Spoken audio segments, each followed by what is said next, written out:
Next ഒരു concept വരുന്നത് startups ആണ്. ഇവിടെയൊക്കെ നമുക്ക് സിംപ്ലി കുറേ ജനറൽ ടോപ്പിക്കാണ്, നമുക്ക് പെട്ടെന്ന് ഇങ്ങനെ പറഞ്ഞു പോകാൻ സാധിക്കും.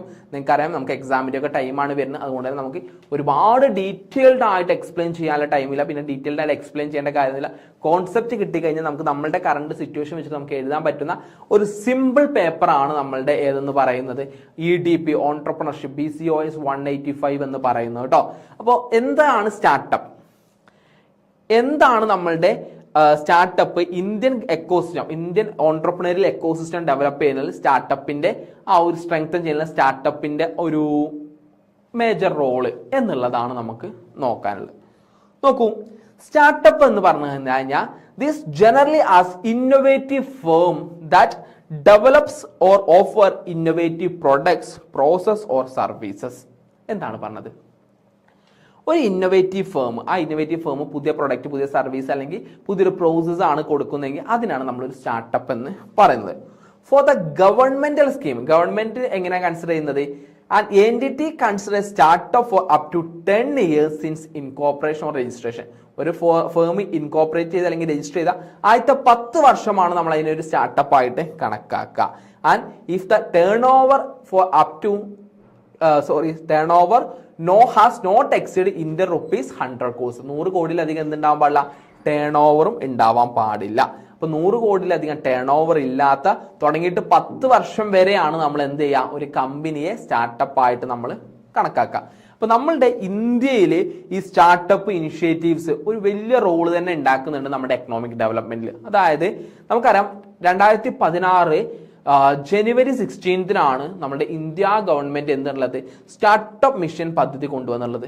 ഇതെന്തിനാണെന്ന് വെച്ച് കഴിഞ്ഞാൽ നമ്മളുടെ രാജ്യത്ത് എന്ത് ചെയ്യണം, സ്റ്റാർട്ടപ്സുകൾ, അതായത് പുതിയ പുതിയ എക്കോസിസ്റ്റംസ് ബിൽഡ് ചെയ്തെടുക്കുക എന്നുള്ളതായിരുന്നു ഇതിന്റെ ലക്ഷ്യമെന്ന് പറയുന്നത്. അപ്പൊ ഇത് വെച്ചിട്ട് എന്ത് ചെയ്യാണ്, ഇന്നോവേറ്റീവ് ആയിട്ട് പുതിയ പുതിയ ഓൺട്രപ്രണർഷിപ്പ് കാര്യങ്ങൾ കൊണ്ടുവരികയും അതിലൂടെ നമുക്കൊരു സസ്റ്റൈനബിൾ ഗ്രോത്തും അതുപോലെ ഒരു large amount of employment opportunity create ചെയ്യുക എന്നുള്ളതായിരുന്നു ഇതിന്റെ ലക്ഷ്യം എന്ന് പറഞ്ഞത്. അപ്പോൾ പ്രധാനമായിട്ടും 3 ഏരിയാസിലോട്ടായിരുന്നു അത് ഉണ്ടായിരുന്നത്. ഒന്ന് ഹാൻഡ്ലൂമിംഗ് ആയിരുന്നു, മറ്റൊന്ന് ഫണ്ടിങ് ഇൻസെന്റീവ്സ്, പിന്നെ അക്കാദമിയ പാർട്ട്ണർഷിപ്പ് ആൻഡ് ഇൻക്യുബേഷൻ ആയിരുന്നു. അപ്പോൾ സിംപ്ലിഫിക്കേഷൻ ആൻഡ് ഹാൻഡ് ഹോൾഡിംഗ് എന്ന് പറഞ്ഞു കഴിഞ്ഞാൽ നമുക്ക് ഇതിന്റെ പ്രൊസീജിയർ എന്ത് ചെയ്തു, കുറച്ചു. അതായത് പലതരത്തിൽ കോംപ്ലിക്കേറ്റഡ് ആയിരുന്നു നമ്മുടെ പ്രൊസീജിയർ എന്ന് പറഞ്ഞാൽ അതൊക്കെ എന്ത് ചെയ്തു, ലളിതമാക്കി നമുക്ക് നല്ല രീതിയിൽ സപ്പോർട്ട് ചെയ്യാൻ സപ്പോർട്ട് ചെയ്യുന്നതിന് വേണ്ടി സ്റ്റാർട്ടപ്പ് ഇന്ത്യ ഹബ്ബുകൾ പോലുള്ള ഹബ്ബുകൾ കാര്യങ്ങളൊക്കെ എന്ത് ചെയ്തു, സ്റ്റാർട്ട് ചെയ്തു. ഇതിലൂടെ നമുക്ക് നല്ല സപ്പോർട്ടിങ് കാര്യങ്ങളും കിട്ടി. അതായത് ഫസ്റ്റത്തെ കാര്യം എന്ന് പറഞ്ഞാൽ.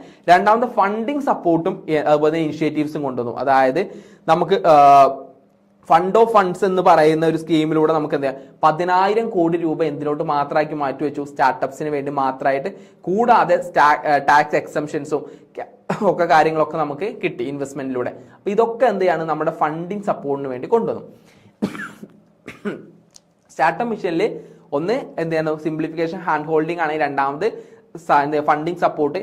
മൂന്നാമത്തെ കാര്യം അവിടെ എന്ത് ചെയ്തു, അക്കാദമിയ പാർട്ട്ണർഷിപ്പ് ആൻഡ് ഇൻക്യുബേഷൻസ് ചെയ്തു. അക്കാദമിയ പാർട്ട്ണർഷിപ്പ് ആൻഡ് ഇൻക്യുബേഷൻ എന്ന് പറഞ്ഞു കഴിഞ്ഞാൽ എന്ത് ചെയ്തു, ഒരുപാട് ടെക്നോളജിക്കൽ ഫെസിലിറ്റീസ്, അതുപോലെ തന്നെ മെന്ററിംഗ് സപ്പോർട്ട്, കോവർക്കിംഗ് സ്പേസസ്, അതുപോലെ തന്നെ network linkage, government support network, Aspire, അതുപോലെ തന്നെ ഒരുപാട് എന്ത് ചെയ്യുന്നുണ്ടായിരുന്നു, നമുക്ക് സപ്പോർട്ടിങ് സ്കീം കാര്യങ്ങളൊക്കെ കൊണ്ടുവന്നു. അതുപോലെ പുതിയ പുതിയ സ്കീം, മുദ്രാ യോജന പോലുള്ള സ്കീമുകൾ കാര്യങ്ങളൊക്കെ എന്തിലൂടെ കൊണ്ടുവന്നാണ്, നമ്മുടെ ഇൻഡസ്ട്രി അക്കാദമിക പാർട്ട്ണർഷിപ്പ് ആൻഡ് ഇൻക്യുബേഷനിലൂടെ നമ്മൾ കൊണ്ടുവന്നിട്ടുള്ളതാണ്. ഇത് കൂടാതെ നമ്മൾ നോക്കി വെച്ചാൽ നമ്മുടെ കൊറോണ കാലത്തൊക്കെ നമുക്ക് എന്തുണ്ട്, ഒരുപാട് ലോണുകൾ ഫെസിലിറ്റീസ് കുടുംബശ്രീ മുഖേന കൊണ്ടുവർത്തു. എന്തിനു വേണ്ടിയിട്ടായിരുന്നു, അവരൊക്കെ ഒരു സ്വന്തമായിട്ടൊരു തൊഴിൽ സ്റ്റാർട്ട് ചെയ്യുക, ഒരു ബിസിനസ് സ്റ്റാർട്ട് ചെയ്യുക എന്നുള്ളത്. അതൊക്കെ എന്തിന്റെ ഭാഗമാണ്, ഇതിന്റെ ഭാഗമാണ്. പിന്നെ കൂടാതെ IPR പ്രൊട്ടക്ഷൻ, അതായത് ഇന്റലക്ച്വൽ പ്രോപ്പർട്ടി റൈറ്റിന്റെ പ്രൊട്ടക്ഷൻ എന്ത് ചെയ്തു, അവർക്ക് പെട്ടെന്ന് ഫാസ്റ്റ് ട്രാക്കിങ്ങിലൂടെ അത് കാര്യങ്ങളൊക്കെ ലോവർ കോസ്റ്റിൽ അവരുടെ പേറ്റന്റ് കാര്യങ്ങളൊക്കെ രജിസ്റ്റർ ചെയ്യാനുള്ള ഓപ്ഷനും കൊണ്ടുവന്നു. ഇതൊക്കെ സ്റ്റാർട്ടപ്പ് ഇന്ത്യ മിഷന്റെ ഭാഗമായിട്ട് നമ്മളുടെ ഇന്ത്യയിൽ ഒരു സ്റ്റാർട്ടപ്പ് എക്കോസിസ്റ്റം ബിൽഡ് ചെയ്യുന്നതിന് വേണ്ടിയിട്ട് ചെയ്തിട്ടുള്ള കാര്യങ്ങളാണ്. ആ രീതിയിൽ ആ കാര്യങ്ങൾ കൂടി ഒന്ന് പഠിച്ചു വെക്കാം കേട്ടോ.